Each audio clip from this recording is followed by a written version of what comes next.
But real estate में जो सबसे बड़ा चैलेंज आ रहा है वो आ रहा है कि जो मैन्युफैक्चरिंग के लिए जो रॉ मटेरियल है उसकी कॉस्ट ड्यू टू तमाम सारे टैक्सेस वो बहुत इन्फ्लेट हो रखी है, जिसका जो लोड है वो आम बायर होम बायर को पड़ता है। और इस पे सरकार ने कई बार कुछ ना कुछ राहतें करी हैं, बट अभी भी वो प्राइस बहुत ज्यादा कंट्रोलेबल नहीं है। जैसे अक्षय ऊर्जा की आप बात करें तो अक्षय ऊर्जा का काम हो रहा है। अब इस अक्षय ऊर्जा में एक चैलेंज है जो हमारी उम्मीद है, डिस्ट्रिक्ट की उम्मीद है गवर्नमेंट से उसको दूर करेंगे। क्योंकि क्या है कि इसमें तीन कंपोनेंट लगते हैं, एक इन्वर्टर लगता है, एक बैटरी लगता है और एक सोलर पैनल लगता है। अब इन तीनों पे अलग अलग जीएसटी है। देखिए, गवर्नमेंट से उम्मीदें तो बहुत है। अब कितना मिल सकता है वो हमारे बस में नहीं है। अब इस साल का जो बजट है वो सबसे बड़ा क्रूशल बजट इसलिए होता है। नंबर वन, कोविड से अभी रिकवरी का एक फेज चल रहा है। ये साल 23-24 एक मेजर कंट्रीब्यूट करेगा इस रिकवरी प्रोसेस में। तो ये ध्यान में रखना होगा कि कोविड के बाद बहुत सारे बिजनेसेस का अभी भी पूरी तरह से रिकवरी नहीं हो पाया है।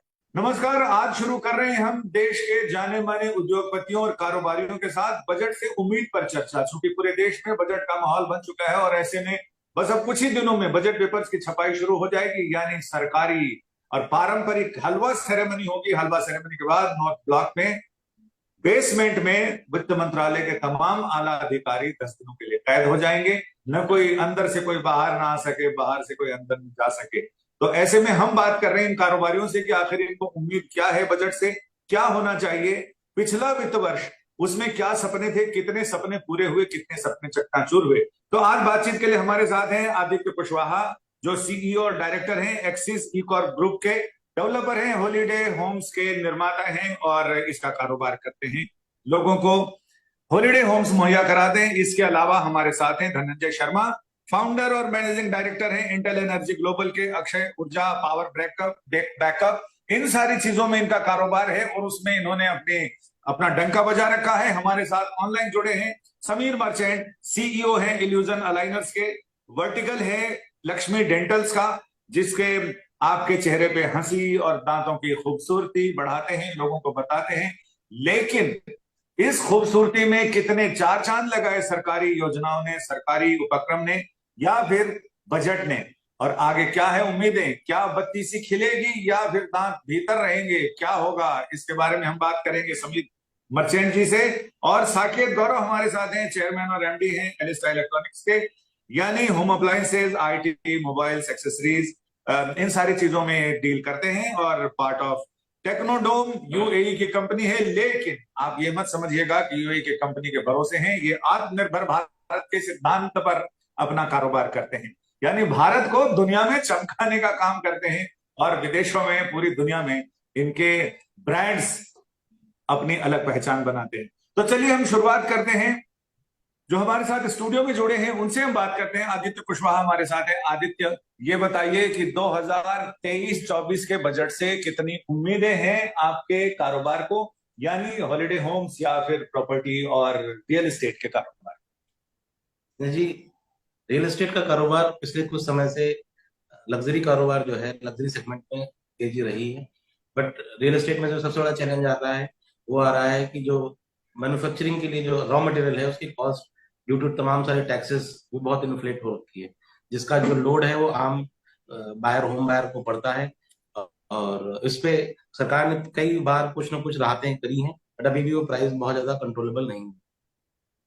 ऐसा नहीं है कि पिछले कुछ समय से सरकार ने देने की कोशिश नहीं करी, बट सरकार जनरली एक हाथ से लेती है, कुछ दूसरे हाथ से कुछ ना कुछ वापस ले लेती है। और टूरिज्म सेक्टर एक बड़ा अहम सेक्टर है। सरकार ने पिछले भी जो है मेडिकल टूरिज्म पे बड़ा एक बजट दिया था। इस बार भी हमें आशा है कि मेडिकल टूरिज्म पे भी कुछ प्रोविजन रखेंगे और तमाम सारी दूसरी टूरिज्म एक्टिविटी पे रखेंगे, जिससे रियल एस्टेट और हॉलिडे होम का मार्केट अपसाइड रहेगा। यानी रियल एस्टेट और हॉलिडे होम्स का मार्केट अपसाइड रहेगा, ऐसी उम्मीदें हैं। उम्मीद, मकर संक्रांति है, सूर्य उत्तरायण हो रहे हैं, ऐसे में उम्मीद की जाती है कि सब शुभ शुभ और बढ़िया बढ़िया हो। और क्योंकि ये आम चुनाव से पहले का पूर्ण बजट है, ऐसे में सबको उम्मीदें हैं। इन बिजनेसमैन और कारोबारियों को उम्मीदें हैं, तो सैलरी क्लास हमारे जैसे लोगों को उम्मीदें हैं कि इनकम टैक्स में थोड़ी छूट मिलेगी, थोड़ी राहत मिलेगी। उम्मीद पे दुनिया कायम है। हर बार बजट के बाद उम्मीदें थोड़ी सी तो क्रैक आता है उसमें। लेकिन अब देखते हैं कि अक्षय ऊर्जा को लेकर सरकार क्या करती है, सरकार ने ये नीतियां तो बहुत बड़ी बड़ी बनाई हैं और ये कहा है कि अक्षय ऊर्जा को लेकर भारत में अब अगले आने वाले 25 साल को लेकर सारी योजनाएं बनी हैं। लेकिन अक्षय ऊर्जा को लेकर, अक्षय ऊर्जा के कारोबार में लगे लोगों को, जो इसे ब्रांड बनाते हैं, लोगों तक पहुंचाते हैं, उनकी क्या उम्मीदें हैं? और पहले मैं सवाल पूछूंगा कि पिछले साल जिस समय सरकार ने इतनी सारी चीजों की घोषणा की, उसको लेकर कितना काम धरातल पर उतरा, कितना काम कागजों में रह गया? हमारे साथ धनंजय शर्मा हैं, धनंजय जी से हम बात करते हैं। धनंजय जी, पिछला साल कितना कामयाब रहा, कितना कारगर रहा? देखिए, जैसा आपने बताया कि गवर्नमेंट की बड़ी सारी स्कीम्स हैं और बहुत अच्छे अच्छे काम हो रहे हैं। जैसे गवर्नमेंट ने PLI स्कीम निकाली है, वहां पर भी अच्छा काम हो रहा है, टेक्नोलॉजी की डेवलपमेंट हो रही है, कुछ सेमीकंडक्टर्स पे भी काम गवर्नमेंट काम। अब हमारी इंडस्ट्री में एक अच्छी बात यह है कि आज के डेट में ये डिमांड जो है गवर्नमेंट के स्कीम से ड्रिवन है। अब गवर्नमेंट की खुद की इतनी स्कीम है, इंफ्रा पे इतना अच्छा काम हो रहा है, जहां पर हर जगह पावर की रिक्वायरमेंट, उस पावर के रिक्वायरमेंट के हिसाब से आज गांव गांव में इलेक्ट्रिसिटी पहुंची हुई है। आज जल मिशन चल रहा है, सब जगह हमारे प्रोडक्ट्स की रिक्वायरमेंट। तो लास्ट ईयर बहुत अच्छा काम हुआ है। एक चैलेंज है जो हमारी इंडस्ट्री का है, क्योंकि हमारा इंडस्ट्री अभी 50,000 करोड़ के आसपास है, जिसमें जनरेटर भी आता है, इन्वर्टर्स भी आते हैं, यूपीएस भी आता है। अब इन्वर्टर और यूपीएस में आप देखेंगे तो सोलराइज हो गया है। तो जैसे अक्षय ऊर्जा की आप बात करें तो अक्षय ऊर्जा का काम हो रहा है। अब इस अक्षय ऊर्जा में एक चैलेंज है जो हमारी उम्मीद है, इंडस्ट्री की उम्मीद है गवर्नमेंट से, उसको दूर करेंगे। क्योंकि क्या है कि इसमें 3 कंपोनेंट लगते हैं, एक इन्वर्टर लगता है, एक बैटरी लगता है और एक सोलर पैनल लगता है। अभी इन तीनों पे अलग अलग जीएसटी है। तो जैसे फॉर एग्जांपल आप देखेंगे, पैनल पे 12% है, तो इन्वर्टर पे 18% है और बैटरी पे 28% की जीएसटी लगती है। इससे हो क्या रहा है, केवल बड़े प्लेयर तो बढ़ रहे हैं, लेकिन छोटे प्लेयर्स को दिक्कत हो रही है। केवल जो एक प्रोडक्ट बनाने वाला है, इलेक्ट्रॉनिक्स को डेवलप करने वाला है, उसकी ड्यूटी अलग है, उसकी जीएसटी अलग है। लेकिन जो बैटरी बनाने वाला है उसकी जीएसटी अलग है। तो कहीं ना कहीं ये चैलेंज है। इस चैलेंज को इस बजट से एक्सपेक्टेशन है कि वो चाहे अपर लेवल पे ले जाए, चाहे लोअर लेवल पे लेके जाए, लेकिन बजट में जीएसटी तीनों प्रोडक्ट्स का सेम होना चाहिए ताकि सबको मिले। बिकॉज जिस तरह से डिमांड बढ़ रही है, आज 1200 kilowatt hour per capita requirement है, और यही रिक्वायरमेंट आप देखेंगे 2030 तक 2200 पर किलोवाट आवर की हो जाएगी पर कैपिटा। तो डिमांड बढ़ रही है, इंडस्ट्री गियर्ड अप है, गवर्नमेंट की स्कीम्स अच्छी है, लेकिन इस बजट से क्लियरली एंड क्लियरली एक रिक्वायरमेंट है कि जीएसटी जो है इन तीनों कंपोनेंट पे ठीक कर दिया जाए या बराबर कर दिया जाए, जिससे सारे के सारे लोग बढ़े। और जब तक सारी industry, small scale industry, MSME में नहीं बढ़ेगी, तो ये डिमांड पूरी नहीं हो पाएगी। तो गवर्नमेंट अपने पूरी नहीं। यानी आप ये मांग नहीं कर रहे हैं कि हमारा पूरा इसे घटाओ जीएसटी को, आप कह रहे हैं कि बराबर रखो, जो भी करना है वो बराबर रखिए। बिल्कुल बिल्कुल, मेरी ये कोई उम्मीद नहीं है, कोई डिमांड ऐसी नहीं है कि आप जीएसटी को 28 से 12 पे लेके जाए। जो वो गवर्नमेंट की नीति है, गवर्नमेंट को अपने टैक्स बजट देखना है, उस हिसाब से जहां पर भी उसको लेके जाना चाहिए, वो 12 पे हो, 18 पे हो, 28 पे हो, लेकिन सबके लिए सेम हो जाए। सबके लिए सेम हो जाएगी तो सब एक ही तरह से, क्योंकि डिमांड है तो प्राइस का उतना इम्पैक्ट नहीं आएगा और ये मार्केट चलेगा। हमारे यहाँ जितना सूरज चमकता है, क्या हम उसके पूरी ऊर्जा का दोहन कर पा रहे हैं? और कृषि क्षेत्र में कितनी उम्मीदें हैं आपको लगता है? कृषि क्षेत्र में क्या करे? सोलर से चलने वाले इंजन पंप और बोरवेल के मोटर्स, इन सब की सरकार बात तो करती है, लेकिन ग्राउंड पे तो बहुत कम दिखाई पड़ते हैं। हाँ जी, उसमें क्या करें? बिल्कुल आपने सही कहा। कुछ साल पहले 8 गीगावाट सोलर पैनल की रिक्वायरमेंट हुआ करती थी इंडिया, जिसमें जो डोमेस्टिक मैन्युफैक्चर थे वो कल 2 गीगावाट बनाते, बाकी 6 के 6 बाहर से आता था। अभी इस गवर्नमेंट में आप देखेंगे बड़ी सारी स्कीम्स लाए और अभी खुद ही डेवलप करने की कोशिश कर रहे हैं। पैनल में इंपोर्ट ड्यूटी बढ़ा दी ताकि डोमेस्टिक मार्केट बढ़े। तो पिछले 5-6 साल में मैंने तो ये देखा है कि इंपोर्ट ड्यूटी बढ़ने के बाद भी ये इंडस्ट्री ग्रो करी है। ऑब्वियसली इंपोर्ट ड्यूटी थोड़ी सी रीजनेबल होगी तो और तेजी से ग्रो कर सकता है। गवर्नमेंट ने बहुत सारे काम किए, 27 लाख सोलर पंप का प्रोजेक्ट निकाला। अभी जल मिशन में हर जगह ग्राउंड पे आए वो 27 लाख? ग्राउंड पे तो पूरे नहीं आए, बट कितने आए? आप लोगों के पास कोई डेटा है कि कितने आए? हाँ जी, देखिए, जो पावर बैकअप इंडस्ट्री है उसमें कुछ जो चीजें आती है, जैसे स्ट्रीट लाइट आता है, तो अभी 80 लाख स्ट्रीट लाइट को सोलराइज करना है, जिसमें 70-75% हो रखे हैं। तो एक बड़ा नंबर है। उससे भी सोलर में काम हो रहा है। फिर आप देखेंगे होम लाइटिंग आ रहा है, तो अभी गवर्नमेंट ने स्कीम निकाली थी, उसके हिसाब से बहुत जगह इन बिल्ड बैटरी के साथ एक प्रोडक्ट दिया है लोगों को, जो गांव गांव में जाके लग रहा है। लेकिन जो बड़े प्रोजेक्ट्स हैं, बिकॉज इसमें रॉ मटेरियल जो पैनल का है वो मेजरली रॉ मटेरियल चाइना से आता है, तो वो भी एक लिमिटेशन थी, तो थोड़ा सा स्लो हुआ है, लेकिन हो रहा है। आप देखेंगे पंप का भी जैसे है, उन्होंने टेंडर्स तो निकाल दिए, स्टेट गवर्नमेंट अपने अपने लेवल पे कर रही है, लेकिन अभी भी वो जो टेंडर में एक प्रॉब्लम है, जो 27 लाख की जो मैं बात कर रहा हूँ, उसमें एक समस्या है कि छोटे इंडस्ट्रीज को फंडिंग की इशू रहती है, छोटे एमएसएमई को फंडिंग की इशू रहती है। लेकिन इस वाले जैसे 90% आपको पेमेंट सब्सिडी मिलता है किसान को, 10% उसको अपने पास से लगाना पड़ता है, लेकिन फिर 30% आपको एक समय के बाद मिलेगा, 30% आपको स्टेट गवर्नमेंट से मिलेगा, 30% सेंट्रल गवर्नमेंट से मिलेगा। तो बिजनेसमैन बिजनेस ना करके फिर ये कलेक्शन में लगे। आप देखिए इस इंडस्ट्री में एक बड़ी रिक्वायरमेंट है टेक्नोलॉजी डेवलपमेंट की, ये सब कुछ चाइना से आ रहा है। अब आपका इंफ्रा बन रहा है तो टेक्नोलॉजी को डेवलप करना ही पड़ेगा, उसके लिए आपको बिजनेसमैन को थोड़ा सा फ्री छोड़ना पड़ेगा इन सब कामों से। यानी बिजनेसमैन को लहना वसूलने से फुर्सत नहीं मिल पाती और इससे पीछा नहीं छूटने वाला है। रिटेल हो या होलसेल हो, लेकिन उसमें कारोबारी हो, कंपनी वाले हो, बकाया वसूलना सबसे बड़ी चुनौती होती है। और जैसा कि धनंजय जी ने बताया कि इसमें भी इतनी जगह चीजें बांट दी गई हैं कि वो अपना बकाया वसूलते वसूलते इंडस्ट्रियलिस्ट परेशान, तो ऐसे में वो कारोबार क्या करे और उत्पादन क्या करे। हम इनसे और भी बातें करेंगे, और भी सवाल हैं। हमारे साथ साकेत गौरव हैं। साकेत गौरव से बात करते हैं, चेयरमैन और एमडी हैं एलिस्टा इलेक्ट्रॉनिक्स के। इलेक्ट्रॉनिक्स मार्केट को कितनी उम्मीदें हैं, क्योंकि सरकार ये कह रही है कि इलेक्ट्रॉनिक्स को लेकर उसका ये है कि इस कारोबार को पूरी दुनिया में आगे लेके जाना है, भारत को इसका लीडर बनाना है। तो आपको लगता है कि जो नीतियां हैं उनसे अभी एग्जिस्ट कर रही हैं, उससे हम विश्व गुरु बनेंगे या लीडर बनेंगे, या आगे आने वाली कौन सी ऐसी स्कीम लाए सरकार जिससे कि आपको लगता है कि ये इंडस्ट्री लीड कर सकती है? क्योंकि आपके देखिए, पास चुनौतियां बहुत है, चाइना है, जापान है, कोरिया है, और भी नहीं नहीं, बहुत सारे लोग हैं, तो उसमें कैसे करें? चुनौतियों में एक चाइना ही काफी है। अगर हम लोग ने चाइना ही को मात दे दिया तो हम लोग वर्ल्ड मैप में आ जाएंगे।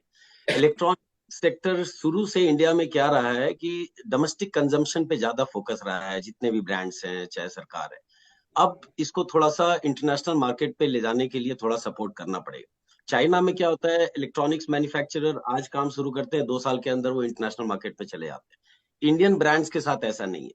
देखिए, गवर्नमेंट से उम्मीदें तो बहुत है, अब कितना मिल सकता है वो हमारे बस में नहीं है। अब इस साल का जो बजट है वो सबसे बड़ा क्रूशल बजट इसलिए होता है, नंबर वन, कोविड से अभी रिकवरी का एक फेज चल रहा है। ये साल 23-24 एक मेजर कंट्रीब्यूट करेगा इस रिकवरी प्रोसेस में। तो ये ध्यान में रखना होगा कि कोविड के बाद बहुत सारे बिजनेसेस का अभी भी पूरी तरह से रिकवरी नहीं हो पाया है। तो उसमें एक तो ये चीज है। दूसरी चीज है, 2024 में इलेक्शंस है, तो भाई इलेक्शंस के पहले आप कुछ ऐसी चीजें दे दो जो कि सबके काम में आ जाए।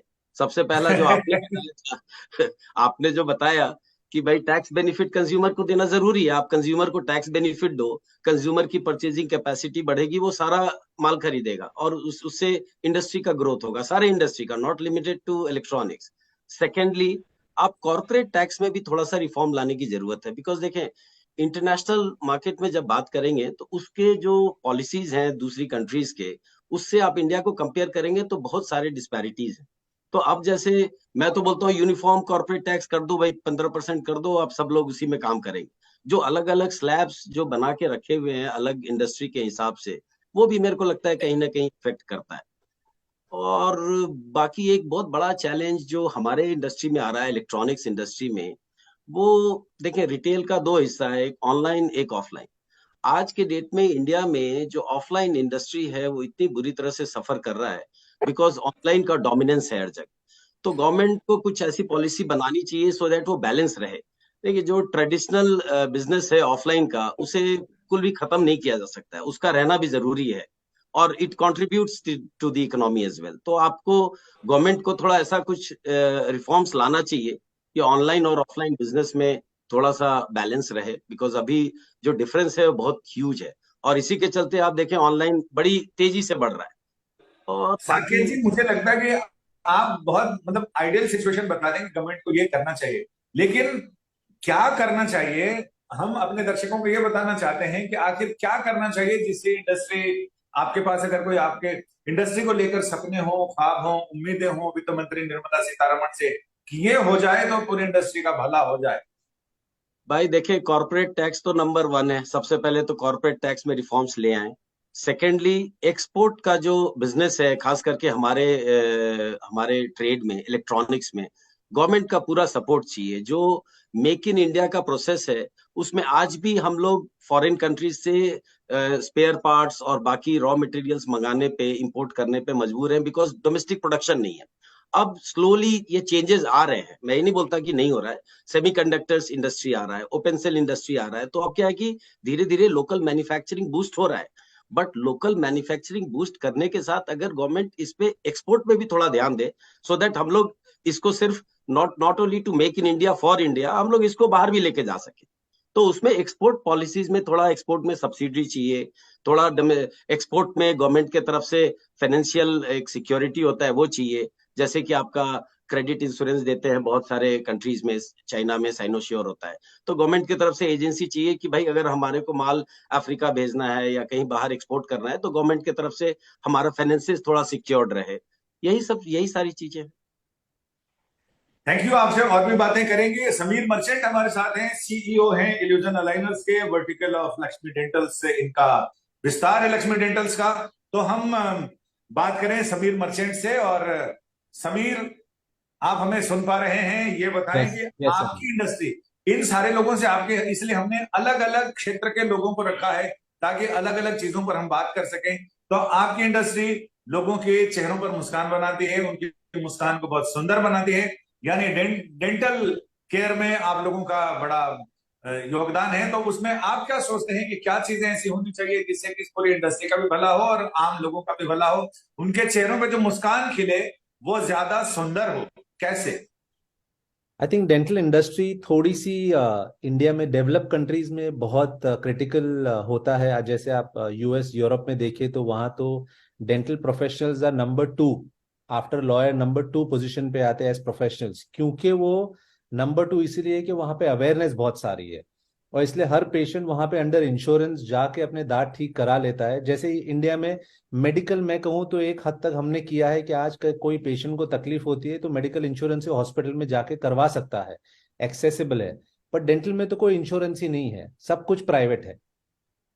बहुत छोटा सा हिस्सा कहीं पे जो नॉन तो नेग्लिजिबल। आपकी उम्मीदें हैं कि डेंटल को भी हेल्थ इंश्योरेंस का, मेडिकल इंश्योरेंस का हिस्सा बनाया जाए? 100% एटलीस्ट बेसिकली इतना तो हो, बेसिक कैटेगरी कवर करे कि अगर दांत में कुछ कैविटीज है, क्लीनिंग है, स्पेशली बच्चों से, क्योंकि बच्चे के अगर आज ही कैविटी वगैरह ठीक नहीं कर पाए तो बड़े जाके तो और कॉम्प्लिकेटेड प्रॉब्लम्स होंगे।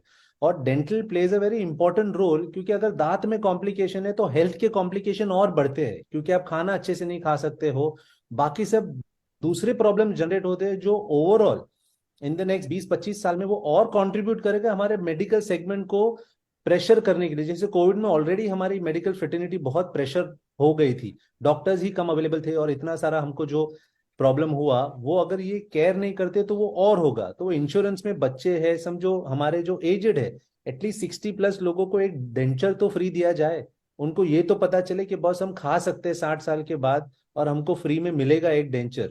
कुछ तो बेसिक जैसे पेंशन है वैसे एक एटलीस्ट डेंचर फैसिलिटी हो जिनकी उम्र है उनके लिए। लेकिन इसमें इंश्योरेंस कंपनियों को ये डर है कि लोग सुंदर बनने के लिए, जो उनके सौंदर्य प्रसाधन के लिए जो लोग डेंटल सर्जरी कराते हैं, फिर वो कराएंगे और नाम करेंगे और पैसा बिल फटेगा, बिल इंश्योरेंस कंपनियों के नाम पे। सी वो तो अगेन कैटेगराइज करना बहुत मुश्किल है। हमारे उधर ऑनेस्ट डॉक्टर्स भी है, आज ये डॉक्टर्स ही डिसाइड कर रहे हैं। तो हम किसी और के हाथ में ही नहीं दे रहे, हम डॉक्टर्स के हाथ में ये चीज दे रहे। और हर सेगमेंट में कुछ ना कुछ तो थोड़ा बहुत होगा, बट एटलीस्ट हमको पता है कि जो डॉक्टर्स है उनको ये बेसिक फैसिलिटी भी मिले कि बच्चों का या हमारे नॉर्मल पर्सन का क्लीनिंग है, कैविटीज है, और वो कंट्रोल बहुत अच्छे से हो सकता है। मैकेनिज्म तो बिल्ड हो सकता है कि कैविटी वगैरह को कंट्रोल कैसे करे कि दांत खराब ना हो। और जो बूढ़े उनके तो डेंचर ही नहीं है ना, उनके तो दांत ही नहीं है, तो उनको तो वैसे भी डेंचर देने हैं, तो एटलीस्ट वो खा तो सके, उनका ओरल हेल्थ तो इंप्रूव कर सके। तो वो समीर, मोस्ट इंपॉर्टेंट फैक्टर। पिछले साल के कितने सपने पूरे हुए इंडस्ट्री के और कितने टूटे? एक्चुअली डेंटल इंडस्ट्री का एक भी सपना बनता ही नहीं है, सिर्फ टूटता ही है, क्योंकि उसमें ध्यान बहुत कम है। आज इंडिया में जो पॉपुलेशन है इतना ज्यादा ऑलरेडी हर चीजों में प्रॉब्लम है कि डेंटल इग्नोर होता है। दिमाग में आता है 32 दांत है, 2-4 नहीं रहेंगे तो क्या फर्क पड़ता है, पर ऐसा नहीं है। हम आंखों के बारे में ऐसा नहीं सोचते हैं, हम कान के बारे में ऐसा नहीं सोचते हैं, हम सिर्फ दांतों के बारे में ऐसा सोचते हैं कि 2-4 कम है तो क्या फर्क पड़ता है। फर्क पड़ता है।